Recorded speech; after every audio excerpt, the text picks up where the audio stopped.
Sound waves from a tuning fork F reaches to point B by two separate route FAP and FBP.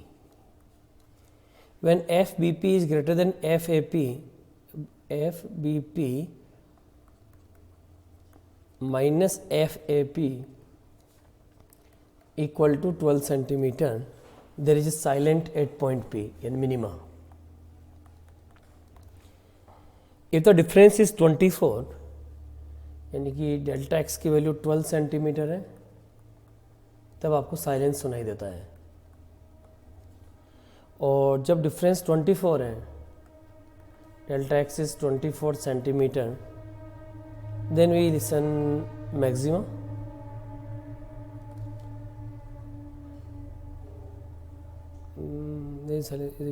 Sound become maximum at point P. But at 36 centimeter, again silence and minima. If velocity of sound is given to us 330 meter per second, then find the least frequency of tuning fork. Tuning fork की सबसे कम frequency क्या होगी? That we have to calculate. अब देखो, अगर आप minima और maxima और फिर मिनिमा की बात करो, एक मिनिमा से मैक्सिमा की डिस्टेंस कितनी आ रही है? 12 सेंटीमीटर. मैक्सिमा से मिनिमम की डिस्टेंस कितनी आ रही है? 12 centimetre. It means we can simply say lambda by 2 least value is given by 24 minus 12, that is 12 centimetre. So lambda is given to us, that is 24 centimetre, और we can say 24 by 100 metre. यहाँ तक clear हो गया?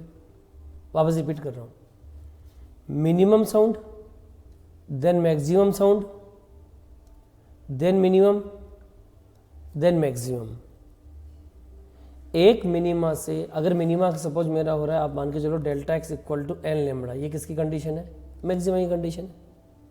यानी N lambda का मतलब क्या हो गया? 0 lambda, 2 lambda, 3 lambda and so on. और delta x equal to 2n plus 1 lambda by 2, ये किसकी कंडीशन है? मिनिमा की कंडीशन है. यानी क्या आएगा पहले? Lambda by 2, 3 lambda by 2 and so on. तो यहाँ से यहाँ तक का डिफरेंस कितना हो गया? Lambda by 2. आगे डिफरेंस कितना हो गया? Lambda by 2. तो लेमड़ा बाई 2 की वैल्यू कितनी होगी? 12 सेंटीमीटर. तो लेमड़ा कितना हो गया?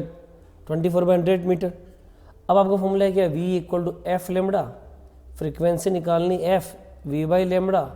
V is 330, lambda is given by 24 by 100. We will solve it and answer will be 1375 hertz. So answer of this problem is 1375 hertz.